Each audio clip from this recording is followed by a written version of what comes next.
Thanks for tuning in to today's episode of Foreword, the podcast series brought to you by ISS ESG, the responsible investment arm of Institutional Shareholder Services. I'm your host, Mara Souders. Today, my guests are experts on net zero, which is something I'm sure we've all been hearing a lot about lately.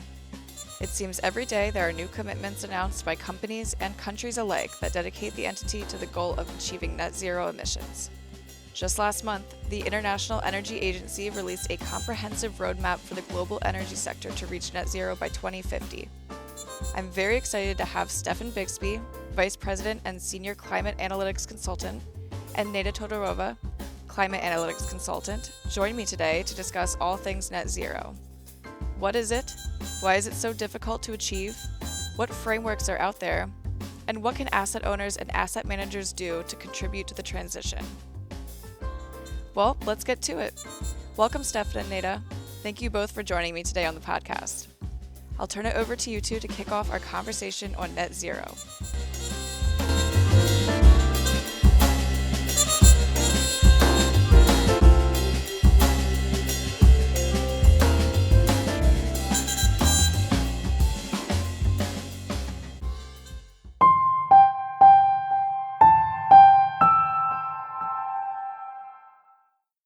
Thank you for having us, Mara. Neda, can you tell us what net zero actually is? Hi, Steffen. Hi, Warren. Great to be here with you. I always like to answer this question by taking a step back and reminding ourselves of the main goal and putting this term in perspective, essentially. So at the core, what we are trying to achieve globally really is to limit the catastrophic impacts of climate change. So the 2018 IPCC special report on 1.5 degree, which was commissioned after the Paris Agreement, stressed that that would mean curbing warming from pre-industrial levels to 2100 to 1.5 degree, as even a 2-degree rise in global mean temperatures would have devastating effects.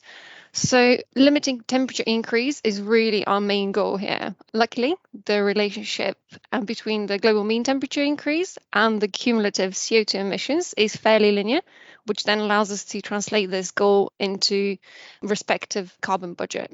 So if we are to fit in this 1.5 degree budget with no or limited overshoot, the report tells us that we need to have net zero CO2 emissions by 2050.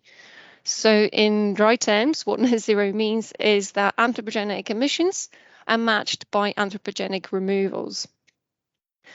In essence, net zero is the state which, if maintained, will allow temperatures to roughly stabilize, and as those cumulative emissions stabilize themselves, but it itself does not actually guarantee a certain temperature increase.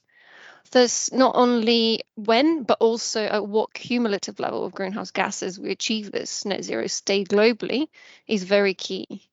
In other words, net zero really is a goalpost that we'll need to go past very quickly. And yet it is a very ambitious one given where we are currently.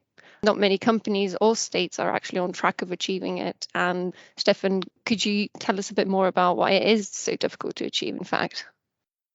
Definitely. So net zero means to push for a huge decline in our dependence on coal, oil, and gas, all the while investing heavily into renewable energy and electricity system flexibility.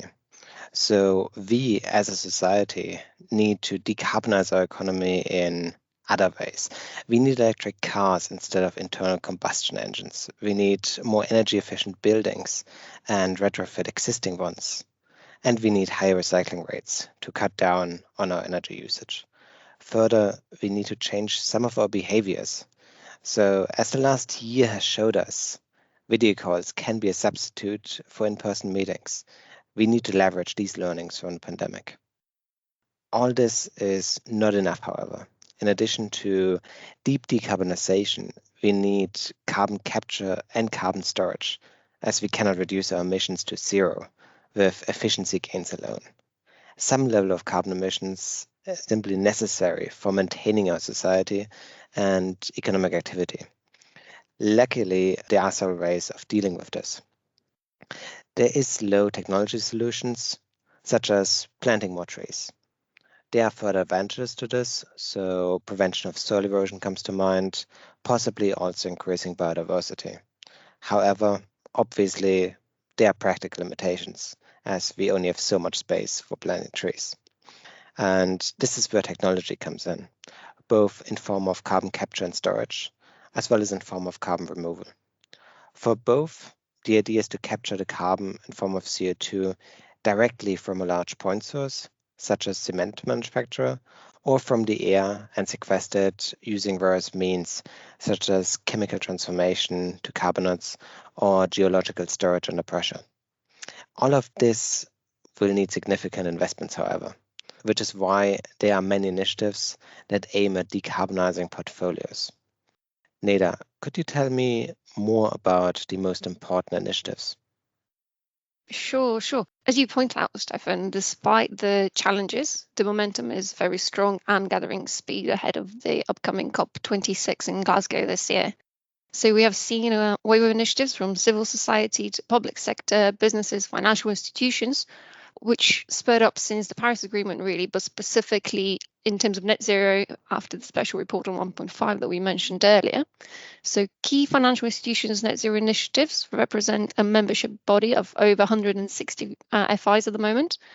One of the main ones is the Net Zero Asset Owner Alliance, with over 7.4 trillion of assets under management, US dollar, that is. And they published their inaugural target setting protocol this year, which provides guidance on short-term target setting for key asset classes and sectors. So this initiative was followed by the Net Zero Asset Managers initiative, which itself signals commitment to work with asset owners on net zero and is yet another key platform for peer learning in the sphere.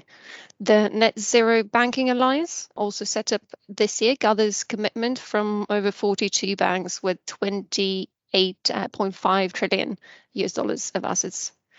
So really, there is a lot of movement there. And it's not just in the financial sectors. Those FIs are joined in the UN's Race to Zero campaign, set up ahead of COP, by different cities, regions, businesses, educational institutions that together all cover over 50% of world GDP. So members of the Race to Zero commit to keeping global temperature increase to below the 1.5 degree mark and reaching net zero by 2050 at the latest. And they do so by following the Pledge, Plan, Proceed, Publish framework. So this framework is actually quite brilliant, I think. And it is already to an extent reflected to varying degrees in the existing net zero initiative's own commitments. But in this sort of 4P framework, it's quite well structured.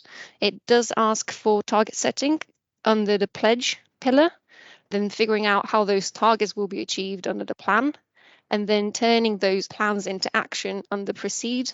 And of course, lastly, disclosing progress against those targets under publish. So even if your financial institution is not a member of those net zero initiatives yet, there are many actions that investors can take to start the net zero journey now. And Steffen, would you mind telling us a bit more about what those are? Not at all. And I think this is where ISS ESG comes in. So irrespective of whether investors want to join one of these initiatives right away, the first step towards net zero or any reduction in portfolio emissions really is to know the current level of financed emission. That is to know the carbon footprint of your portfolio. We can support this. So ISS ESG offers the most comprehensive carbon footprinting solution in the market, covering not only about 28,500 issuers across all important public equity and fixed income indices, but our team is also working with clients on private equity, private debt, real estate, and other alternative assets, including derivatives. It makes sense to get a rough top-down view first, both on an absolute and on a relative level, before spending more time and resources on specific parts of the portfolio or even individual holdings. Once this top-down view is done, as a second step, investors can then take a look at individual holdings. ISS ESG provides several metrics, such as reduction targets and emission pathways, as part of our climate impact reporting services that can help decide on which companies to focus. Once high emitters are identified, investors need to decide what to do next. Options include corporate engagement, such as through ISS's proxy voting services, or divestment. The former can take the form of proxy battles, as we've recently seen in the case of fossil fuel giant ExxonMobil. The latter can necessitate complex readjustments to the investor's portfolio, which ISS ESG can also support with its portfolio analytics tools. Given the usual time horizon for reaching net zero, it often makes sense to deploy a combination of both. That is, to start underweighting underperformers within each industry, all the while engaging those companies. In this context, I think it's also really important to note that the transition towards net zero offers opportunities and not just risks. So there are companies with green technology that have huge growth potential. So the focus should not just be on limiting downside risk, but also on investing in those companies that have this upside potential. In part 2 of this mini-series, we will talk more about this and our other innovative options and solutions that we offer specifically on reaching a net zero portfolio. So stay tuned, and thank you for having us, Maura. Thank you, Neda and Steffen, for taking the time today to discuss the goal of net zero. To learn more about ISS ESG and our carbon footprinting tool, please visit iss-esg.com. Thanks for listening, and don't forget to tune in next time to ISS ESG Foreword.